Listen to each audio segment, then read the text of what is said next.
Saludos a todos, ¿cómo están? Bienvenidos al capítulo 3 de la historia de Ecuador. Hoy vamos a conocer la segunda gestión del señor Juan José Flores desde 1839 hasta 1843. Empezamos.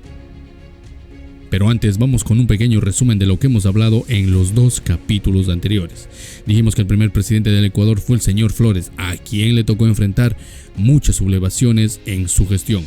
Luego vimos cómo el señor Rocafuerte llega al poder y se convierte en el segundo presidente del Ecuador y el primer presidente ecuatoriano. Su gestión se destacó principalmente por haber ganado la guerra al señor Valdivieso en la famosa batalla de Miñarica. Todo eso lo vimos a detalle en el capítulo anterior.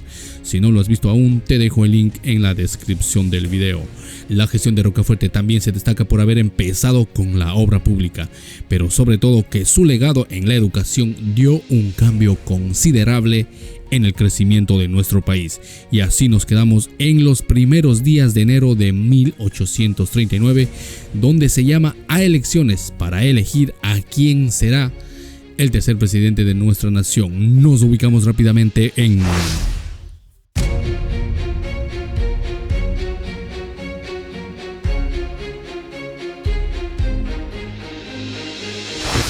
año 1839. ¿Y qué pasó este año? Vamos a ver. Para estas elecciones se presentan por primera vez dos tendencias bien definidas y cada una de ellas con sus candidatos. Por un lado tenemos la tendencia de los conservadores, quienes presentan 4 candidaturas presidenciales: Juan José Flores, Pedro José Arteta, Manuel Mateo y Manuel Zambrano. Y en el otro lado tenemos la tendencia de los liberales, quienes también presentan 3 candidaturas: Vicente Ramón Roca, José Joaquín de Olmedo y Modesto Larrea Carrión. Este sería un primer intento por llegar a la democratización en las elecciones del país, pues hay que tomar en cuenta que en esos momentos no se daba aún el voto popular en las elecciones tal y como las conocemos hoy en día. Para llegar a tener un país más o menos democrático, pasarán muchos años y correrá mucha sangre en la lucha. Ya con los candidatos listos para las votaciones, sale ganador, como no pudo ser de otra manera, el señor Juan José Flores, quien alcanza 29 votos y así se convierte en el tercer presidente del Ecuador, y esta sería su segunda gestión.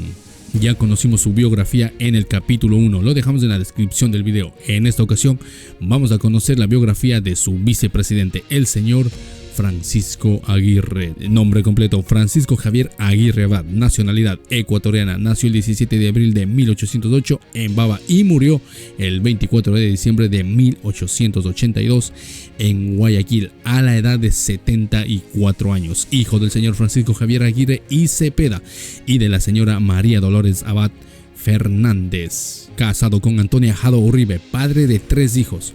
Él fue político, historiador, jurista. Hace su aparición en la vida pública en 1822 en la celebración de la independencia de Ecuador tras la famosa batalla de Pichincha. Ya en 1828 se gradúa de abogado para entrar de lleno a la vida pública, y en 1837 se convierte en diputado por Guayaquil para 1839 llegar a la vicepresidencia de la mano del señor Flores. Y así continuamos con nuestra aventura. Cuando Flores llega nuevamente al poder, queda claro para todos los diputados de la época que esta elección de Flores como presidente también formó parte del pacto Flores-Rocafuerte. Y para entender este pacto y no te pierdas en esta aventura, debes ver el capítulo 1. Sigamos. Obviamente más adelante todos se convencerán que desde un principio Flores lo que buscaba era ser algo así como un monarca del nuevo estado, y que de alguna manera utilizó a Rocafuerte como para tomar un pequeño respiro a sus aspiraciones. Flores para esta segunda presidencia llega con un discurso conciliador. Ofreció ante todo respetar la libertad de expresión, acompañado de la libre forma de pensar de cada persona. Decía que él no llega con ninguna lista de enemigos a seguir. Dicho sea de paso, en esos tiempos la persecución política se lo veía en la práctica con el destierro o el fusilamiento. Flores ofreció también seguir con la obra de Rocafuerte, sobre todo en el ámbito de la educación, con el único fin de llevar a nuestro país a la modernidad. Discurso muy parecido al que hoy se escucha de nuestros políticos. A mediados de este mismo año se eligen los nuevos representantes del Congreso. Y lo curioso de estos nuevos diputados es que mucha gente allegada a Valdivieso llegará al Congreso. Y poco a poco se empieza a recordar viejos rencores de guerra. Entre algunas acciones que promulgó el nuevo Congreso destaca un decreto que habilita al pueblo San Lorenzo a empezar a trabajar con la esperanza de traer progreso gracias al comercio, pero que tristemente, sin contar con un camino hacia el interior del país, quedaría nula esta habilitación. Otro decreto fue abrir las puertas a los buques mercantes españoles, decreto bien consultado, pues ya era tiempo de renovar vínculos de afecto con España y estrechar lazos de amistad. También se decretó la autorización al presidente para traer profesores extranjeros de ciencia, artes y oficios que tanta falta hacían al país. Sigamos, en junio de este mismo año en la Nueva Granada, específicamente en Pasto, empiezan a hacer una insurrección que a la postre traerá un problema directo en el 41 con el señor Flores. Así nuevamente nuestro país tendrá un conflicto armado y ya lo veremos más adelante. Así acabamos este año y nos vamos a...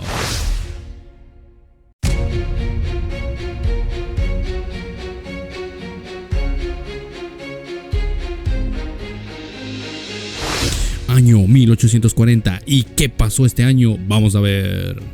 Empezamos con la noticia de que la corona española de Isabel II, el 16 de febrero de este año, en Madrid, reconoce la independencia y libertad del Estado ecuatoriano, obviamente con la venia de muchos representantes del Ecuador. Con esta acción, la corona renuncia a todo derecho e injerencia de la corona en territorio nacional. Posteriormente, el 2 de junio se establecen relaciones oficiales de comercio y navegación entre estos dos estados. Lo negativo de este reconocimiento es que muchos españoles seguían teniendo injerencia en el Estado ecuatoriano de forma indirecta. Incluso se permitió la indemnización para muchos españoles, y con el tiempo saldrá a la luz que este tratado facilitaba el enriquecimiento directo y sin condena de nuestras propias autoridades. Una auténtica locura. Ya en este año, lo que empezó a germinar en Pasto, Colombia, se agudiza cada día más. Allá se vivía una disputa por llegar al poder entre el general Herrán, favorito para llegar a la presidencia, y el general Obando, quien no estaba dispuesto a someterse porque él también quería llegar a la presidencia. Después de un encuentro militar en Pasto entre Herrán y Obando, el general Obando cae y es encarcelado, pero de alguna manera, con la ayuda de muchos de sus seguidores, pudo escapar y se dedicó a reunir a cientos y cientos de soldados para una nueva insurrección en la Nueva Granada. Todo este evento tenía intranquilo a Flores, y como ustedes recordarán, a Flores le encanta el conflicto. Entonces, durante todo este año se va preparando para intervenir desde el Carchi hacia Colombia. Pero antes, en el mes de marzo, envía un contingente a los límites fronterizos, como para hacer guardia y para estar listos ante un eventual enfrentamiento. Llegamos al 19 de agosto de 1840, cuando el general Herrán, quien estaba al mando de la Nueva Granada, envía un oficio al señor Flores, donde se pacta una ayuda militar para enfrentar la insurrección del señor Obando. En este oficio también se habría negociado nuevos territorios para el Ecuador si el general Flores lograba derrotar a Obando. Y así, el 10 de septiembre de este año, olvidando todas las promesas de paz y prosperidad que ofreció Flores para el pueblo ecuatoriano, el mismísimo Flores se pone al mando de más de 1000 hombres y cruzan la frontera hacia Colombia. Después ordena el arribo de 1000 hombres más, con el único fin de cumplir lo tratado con Herrán. Es en Terreques, frontera con Colombia, el 23 de septiembre de 1840, donde los generales Stack por parte del Ecuador y el general Mosquera por parte de la Nueva Granada vuelven a pactar antes de enfrentar a Obando. En este nuevo pacto para el Ecuador quedaría solo el estatus de gran general para Flores, y todas las tierras lo conservaría la Nueva Granada. Este pacto va a traer un gran conflicto a Flores más adelante, porque no olviden que cuando Herrán pidió ayuda a Flores pactaron territorios para el Ecuador. Llegamos al 27 de septiembre de 1840 y en lo que se conoce como Cuchilla de Tándal al sur de Colombia, el ejército de Flores emprende su camino para juntarse con el ejército de Herrán el 28 de septiembre en Pasto. Estos dos tenían un único objetivo: acabar con Obando, y empiezan una persecución que duraría varios días. Flores y Herrán lo persiguen por todas partes, pasan por un pueblo llamado Mejía, luego por otro lugar llamado Tambor. La persecución no para un solo día, para finalmente el 30 de septiembre de 1840, Obando, al no poder seguir huyendo, decide enfrentar a los ejércitos de Flores y Herrán. Nuevamente Flores se encuentra listo para enfrentar una batalla.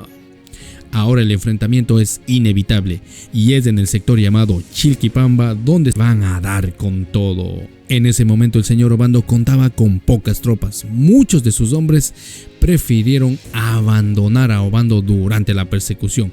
Súmese a esto que el señor Obando carecía de armamento como para enfrentar a Flores y Herrán. Vamos a ver cómo termina todo esto. La estrategia de Obando es ubicarse en la cima de la colina Huilquipamba, como para tener algo de ventaja en la batalla. Ya en el campo de batalla la diferencia de ejércitos se nota de inmediato. Es más, el conflicto no dura mucho y en un par de tiroteos el ejército de Flores se impone por todo lo alto y derrotan a Obando sin muchos contratiempos. La historia nos cuenta que el señor Obando, antes de ser capturado junto con sus generales y algunos soldados, al verse derrotados y sin salida, deciden huir cada quien por su lado. Los bosques del lugar son la única salida para escapar y no caer en batalla. En el enfrentamiento mueren más de 50 hombres de Obando y más de 60 prisioneros, mientras que el ejército de Flores solo pierde 6 soldados y 4 heridos. Así, de un solo golpe cae la insurrección de Obando contra la Nueva Granada gracias al señor Flores. Y como era de esperarse, el señor Flores recibe grandes honores, tanto en Popayán como al llegar a Quito, y así se acaba este año y nos vamos a...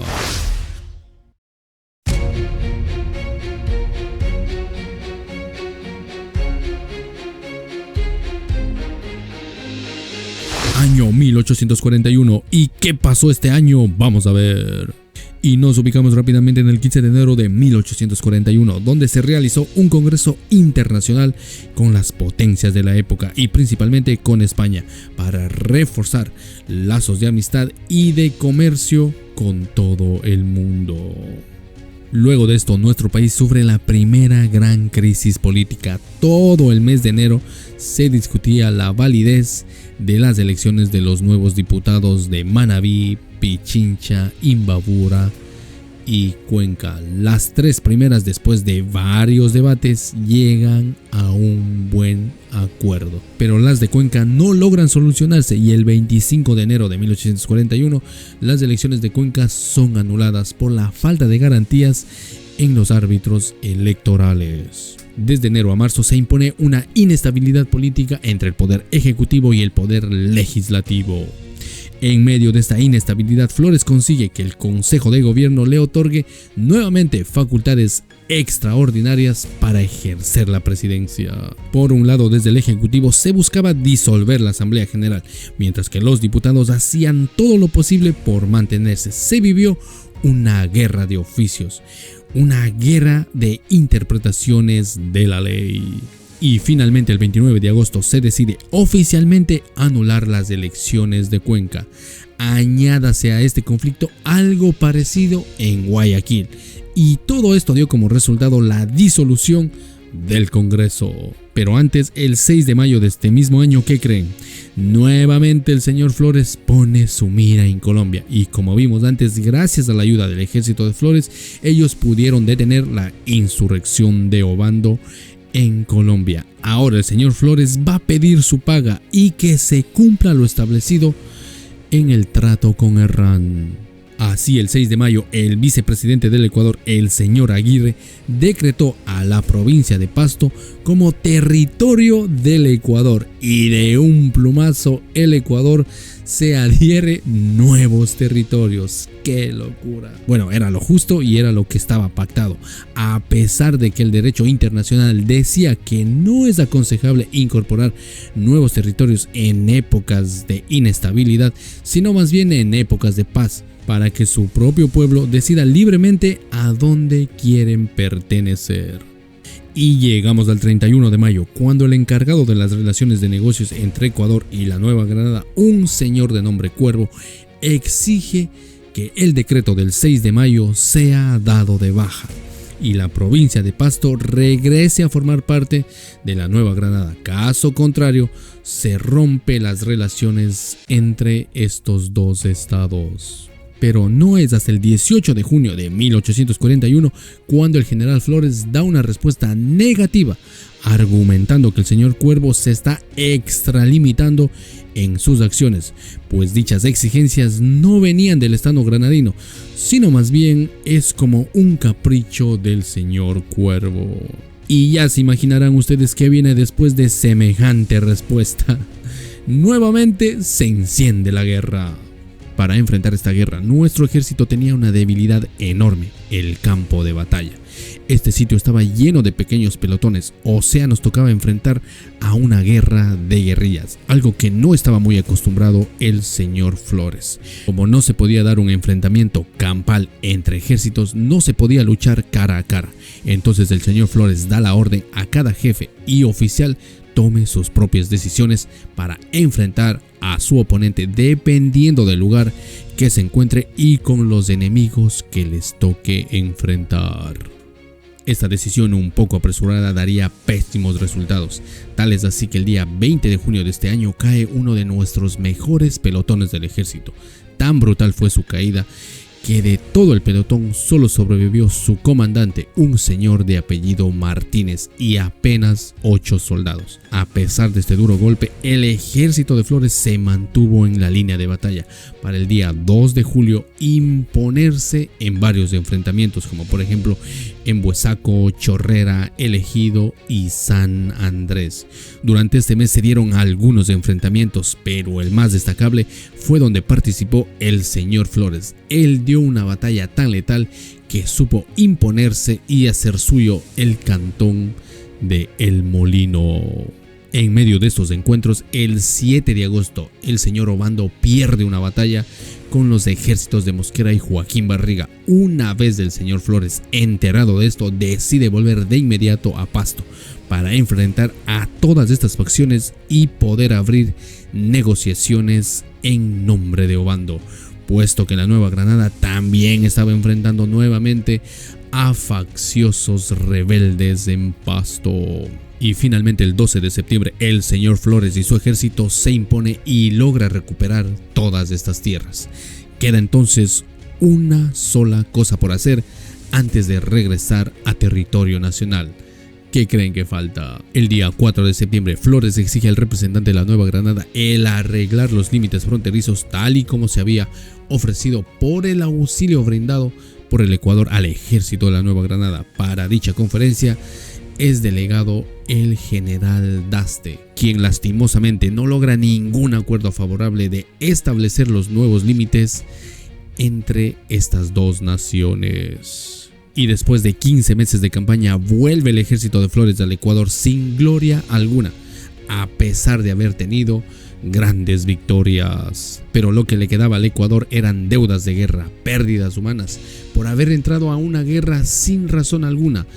Todo esto hizo que los opositores de Flores lo rechazaran aún más. Para el Ecuador, en recompensa de su participación en el enfrentamiento en la Nueva Granada, el Congreso granadino decidió presentar al gobierno ecuatoriano y a Flores un agradecimiento público por la colaboración brindada en la guerra en Pasto. Esta actitud fue tomada como una broma de mal gusto por la población del Ecuador. Nada de esto hizo que la gente dejara de quejarse, peor que dejaran de pensar que el señor Flores llevó a nuestros soldados a morir en una batalla que no era nuestra. Y cuando el señor Herrán llega al poder de la Nueva Granada, él mismo, olvidando toda la ayuda que recibió de Flores, rechaza todo intento por llegar a un nuevo acuerdo sobre los límites entre Ecuador y la Nueva Granada. Sigamos. Otro evento destacable de este año fue que el día 24 de mayo de 1841 queda abolido el tráfico de esclavos entre Ecuador y la Gran Bretaña. Aunque este evento anduvo a paso lento, pues todo empezó en nuestro país en 1821, incluso antes que se formara nuestro país como tal. Y no es hasta 1822 que se da la abolición total de la esclavitud en nuestro país, por lo menos en el papel, porque después de esto viene la segregación. Y bueno, aquí estamos en la etapa de abolir el tráfico de esclavos desde las costas de África hacia América, o sea, el transportarlos de un lugar a otro. Es así que es designado el señor Marcos como ministro de Relaciones Exteriores por el Ecuador y el señor Warner Cobb, cónsul general a nombre del Reino de la Nueva Granada, para declarar abolida para siempre el tráfico de esclavos, entendiéndose por tal que cualquier persona que esté trasladando a negros en las aguas ecuatorianas serán detenidos y juzgados, ya sea con las leyes ecuatorianas o de la Gran Bretaña. Este tratado deja grandes vacíos legales, pero es un inicio para con el tiempo llegar a la abolición total. Sigamos, llegamos ahora al 20 de noviembre de 1841 y es aquí cuando aparece el señor Matías León representando al Perú y presenta sus credenciales para negociar definitivamente los límites entre Ecuador y Perú, que venían sin resolver desde 1829. Ahora empieza una nueva etapa de disputas limítrofes para el Ecuador, donde se replica lo ocurrido con la Nueva Granada en términos limítrofes. Y aquí viene algo curioso. El ministro para representar al Ecuador en las negociaciones fue, adivinen quién, esto es de locos, designan al señor José Félix Valdivieso, el mismo que casi desmembró al Ecuador. Todo esto lo vimos en el capítulo 2, así que si no lo has visto aún, te dejo el link en la descripción del video. Recuerden que cuando Flores llega al poder, muchos enemigos de Rocafuerte también llegaron al Congreso, y mientras se vivía la guerra en Colombia, pues en Ecuador se juntan nuevamente los amigos que luego fueron enemigos y ahora nuevamente son amigos. Así es la política. La historia nos cuenta que la primera conferencia para resolver los límites entre Ecuador y Perú se dio el 3 de diciembre de 1841. Cuentan que las negociaciones iban a flor de piel sin ningún inconveniente hasta que llegaron al artículo 13 y 14, donde se especificarían los límites que irían a quedar entre Ecuador y Perú, para finalmente el 6 de diciembre terminar las negociaciones limítrofes entre estos dos países. Después de tantas trabas y grandes debates muy acalorados, los límites quedan de la siguiente manera.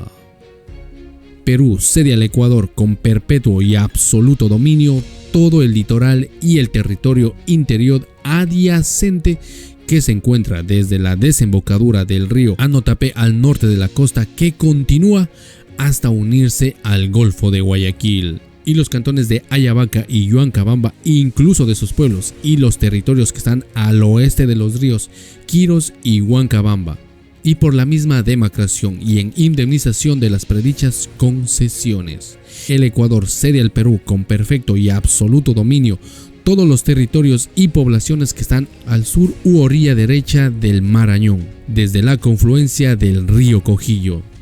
A este acuerdo solo le faltaba el último paso, la aceptación oficial por parte del Perú. Así acabamos este año y llegamos a...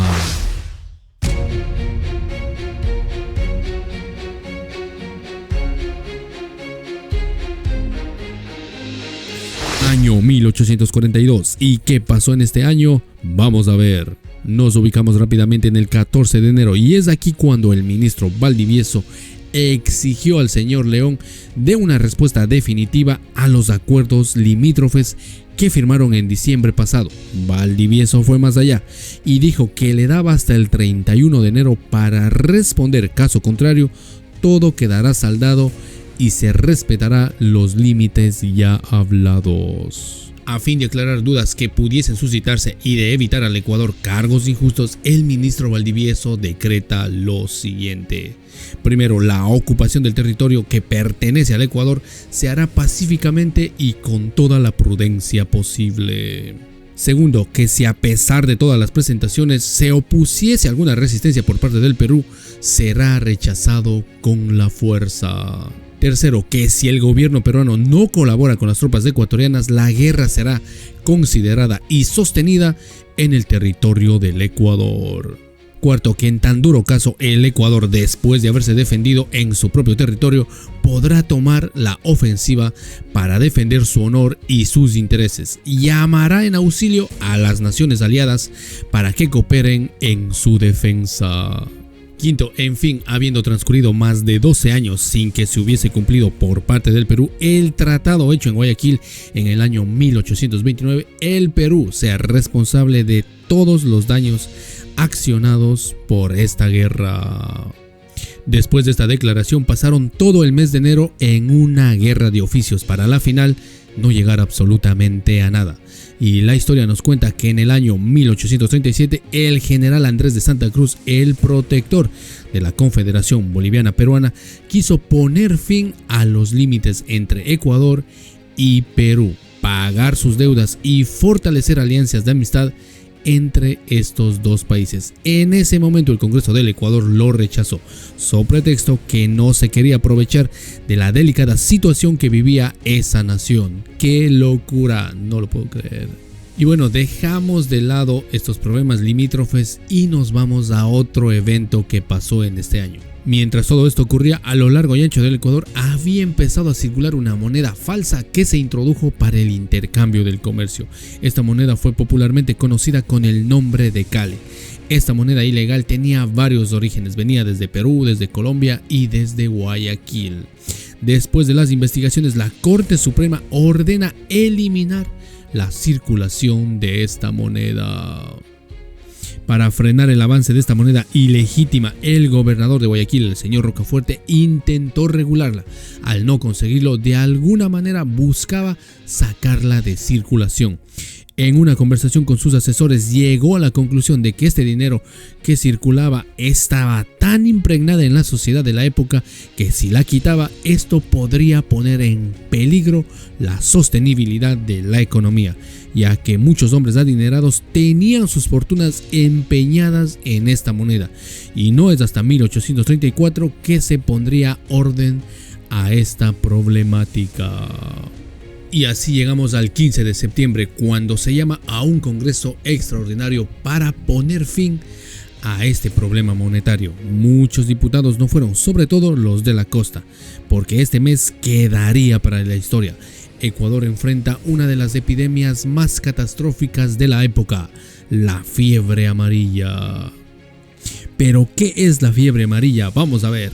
Esta es una enfermedad que se presenta con dolor de cabeza, escalofríos, fiebre alta, color amarilla en el cuello y pecho, náuseas, somnolencia, hemorragias y vómito negro. El periodo de desarrollo de esta enfermedad está entre los 6 y los 11 días.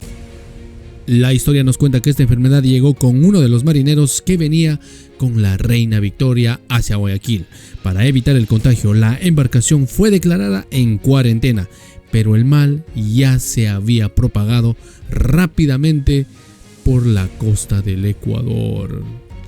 Al principio las autoridades sanitarias dudaron que se tratase de la temida fiebre amarilla y no supieron cómo combatirla. A finales de noviembre la fiebre habría llegado a San Borondón, Bodegas, Daule, El Morro y la provincia de Manabí. Una vez que la enfermedad se consolidó en la ciudad, las víctimas se contaban por decenas y era común en cada casa por lo menos un miembro de la familia estuviese contagiado. Lo que vamos a narrar ahora es igual de cruel con lo que pasó con el COVID-19. Las escenas en las calles eran terribles, los enfermos en mal estado eran abandonados, el Hospital de la Caridad estaba abarrotado de los pacientes y colapsó. Incluso muchos de los médicos que atendían a los enfermos también murieron por el contagio. En las noches los enseres y la ropa de los pacientes muertos eran quemados en grandes pilas para evitar la propagación de este mal, en escenas verdaderamente dantescas. Para enfrentar esta epidemia, el día 12 de octubre el presidente suspende la convocatoria y la traslada para el 15 de enero de 1843. Así poder enfrentar a esta enfermedad sin contratiempos. Es también delegado el señor Vicente Rocafuerte para dar batalla a esta epidemia, quien afrontó con fortaleza esta situación para evitar su propagación. Rocafuerte ordenó la construcción de un hospital especial para atender a los enfermos por esta fiebre. Rocafuerte, que era un líder nato, ordenó los siguientes puntos para afrontar la epidemia. Primero, secar los pantanos que forman el estero salado. Segundo, poner lavaderos públicos en el río para que no se lave la ropa en casa y se conserven los patios limpios y secos. Tercero, limpiar todos los esteros. Cuarto, prohibir el establecimiento de alambiques en toda la ciudad. Quinto, arreglar el sistema de letrinas. Sexto, asear las calles de toda la ciudad. Séptimo, crear un nuevo panteón. Octavo, crear una policía militar disciplinada para poner orden y así cumplir las disposiciones sanitarias. Noveno, poner una fuente en la ciudad para dar agua pura y buena a los pobres y no exponerlos a beber agua salada. Rocafuerte también enfrentó la crisis económica de la provincia a causa de esta enfermedad. Creó una junta de beneficencia especial y recaudó más de 4,000 pesos que fueron distribuidos entre la población más pobre. La fortaleza y valentía de Rocafuerte durante esta emergencia fue alabada por Francisco Marino de Miranda en su libro Memorias sobre la epidemia de fiebre amarilla en Guayaquil de la siguiente manera: el dolor que oprimía su corazón no lo hizo desmayar de modo alguno en su constante esmero hacia el alivio general. Fue un genio en medio de la tempestad. Tenemos un informe completo de toda esta batalla contra el virus, pero eso es material para otro video. Aquí les voy a leer unos cuantos párrafos escritos por el mismísimo Rocafuerte sobre cómo enfrentó la fiebre amarilla. Página 87 del libro La epidemia de fiebre amarilla que azotó a Guayaquil en 1842, escrita por el doctor Alberto Cordero Arroca. Rocafuerte manifiesta al presidente el avance de la epidemia el 26 de octubre. Indica lo siguiente: la muerte ha extendido su negro manto sobre esta desventurada población y desangrando sus furores sobre sus moradores. La epidemia sigue haciendo sus crueles estragos y ya no lleva a la tumba a 8 a 10 por día, sino 31 y 32, y quién sabe a cuántos ascenderá el número diario de sus infelices víctimas. En otra carta, el 9 de noviembre, dice lo siguiente: la enfermedad sigue en toda su fuerza. En tan poca gente como ha quedado en la ciudad, mueren al día 26 y 31 y hasta 44. Para noviembre 16, informa lo siguiente: la cruel epidemia continúa sus horribles estragos.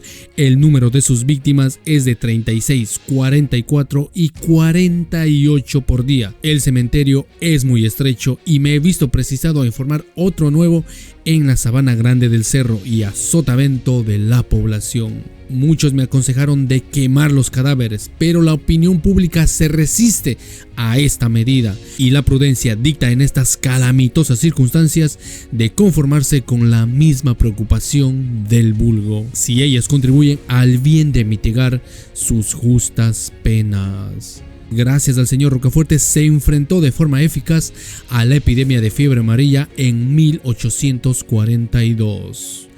Sigamos. Entonces, graves eran las circunstancias que rodeaban al gobierno. Por un lado tenemos el enfrentarse a la fiebre amarilla y por otro lado tenemos la circulación de una moneda falsa. Entonces la opinión pública se preguntaba cómo sostendría el gobierno el orden constitucional en el caso de no reunirse en el Congreso Ordinario de 1843, al cual tocaba hacer las elecciones de los primeros magistrados de la República. La historia nos cuenta que el decreto emitido por el señor Flores el 12 de octubre para cambiar el Congreso Ordinario al 15 de enero fue un decreto inconsulto y retrógrado que asentó al Ecuador 40 años atrás de la corriente de la época. Este decreto decía más o menos así: para ser elector se necesitaba tener una propiedad raíz de un valor libre de 200,000 pesos o tener una renta estable de 200,000. Para ser diputado se necesitaba tener 35 años de edad y ser dueño de una propiedad raíz de valor libre de 8,000 pesos o de una renta estable que no bajase de los 1,000 pesos. Cosas que para hoy en día no dejan de ser más que una broma, pero bueno, así fue en los inicios de nuestra democracia. Así acabamos este año y nos vamos a...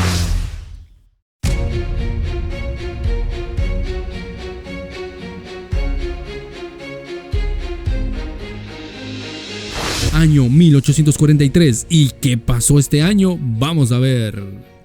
Y nos ubicamos rápidamente en el 15 de enero, donde se dio la convención extraordinaria para elegir al presidente y vicepresidente, dando por acabado la segunda gestión del señor Flores. Y asimismo nosotros acabamos este relato de la segunda gestión del señor Flores. En el próximo capítulo conoceremos qué pasó en las elecciones del 15 de enero de 1843, los problemas que les tocó enfrentar a nuestro país, cómo terminó la epidemia y muchos otros detalles. No te puedes perder, que va a estar brutal.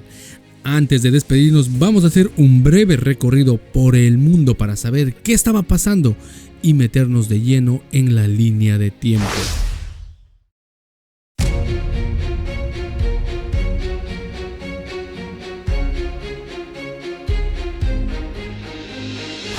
Empezamos nuestro recorrido por Sudamérica. ¿Qué estaba pasando en lo que hoy conocemos como Bolivia? Son las épocas del general José Manuel de Velasco, quien ejercía de presidente de ese país bajo la ley del 15 de agosto de 1840, conocido por ser el primer presidente electo por medio del voto directo. Fue también 4 veces presidente. En Ecuador nace el gran José Eloy Alfaro Delgado en Montecristi en 1842. Fue presidente del Ecuador en 2 ocasiones, de quien también estaremos hablando en los próximos capítulos. De aquí saltamos a ver qué estaba pasando en Venezuela. Son las épocas de José Antonio Páez, quien estaba al frente de Venezuela desde 1839 a 1844. Un gobierno que se caracterizó por generar un ambiente de libertades públicas, y en 1842 trajo los restos de Bolívar al país. Llegamos a ver qué estaba pasando en México. Aquí son las épocas de una constante inestabilidad y revueltas en todo el país. De hecho, desde 1839 a 1843 pasaron 6 presidentes. Imagínense eso. Pasamos del Río Grande y llegamos a Estados Unidos. Aquí son las épocas de Martin Van Buren, quien fue presidente desde 1837 a 1841. Este fue uno de los fundadores del Partido Demócrata. Saltamos del charco y veremos qué pasaba en lo que hoy es conocido como Italia. Bueno, ahí se vivía una época de unificación que va desde 1821 a 1849. Se vivía constantes riñas y guerras entre los estados pontificios. Había un rey en Cerdaña de nombre Carlos Alberto I desde 1831 a 1849. De aquí nos vamos a Medio Oriente. Bajamos a ver qué estaba pasando en lo que hoy conocemos como Siria. Bueno, en ese momento se vivía una época llamada la Crisis Oriental, y son las épocas del Imperio Otomano, quienes intentaban recuperar Siria por todos los medios posibles y fracasaron en el intento. en estos años qué estaba pasando en lo que conocemos como Etiopía. Bueno, aquí se vivía una época llamada la Era de los Príncipes, que va desde 1769 a 1855, donde se enfrentaban constantemente entre cristianos y musulmanes. Pasamos al centro de África, ¿y qué estaba pasando ahí? Son las épocas del Imperio Kanem-Borno, imperio que estaba viviendo sus últimos años. Este estaba formado por lo que hoy conocemos como Libia, Chad, Nigeria, Níger y Camerún. Este imperio duró desde los años 700 y termina en 1846 con la colonización. Esos son demasiados años. Saltamos a ver qué estaba pasando en lo que hoy conocemos como Arabia Saudita. En esas épocas se vivía algo conocido como el Segundo Estado Saudita y existió desde 1824 a 1891 en las actuales provincias de Riad y Jail. O sea, Arabia Saudita en esos momentos era más pequeño de lo que lo conocemos hoy en día. Por último, pasamos a ver qué estaba pasando en lo que hoy conocemos como Corea del Norte y Corea del Sur. Debemos tomar en cuenta que en esos lugares no se cuenta el tiempo por años, sino más bien por dinastías. Entonces, en esa época estamos en la dinastía Joseon, que duraría desde 1392 hasta 1897, y eso sí que es muchísimo tiempo. Y bueno, así llegamos al final de este episodio. No olvides revisar el siguiente capítulo en el siguiente video, así también pasar por los anteriores capítulos que lo dejamos en la descripción del video. Sin más que decir, me despido a todos ustedes. Muchas gracias.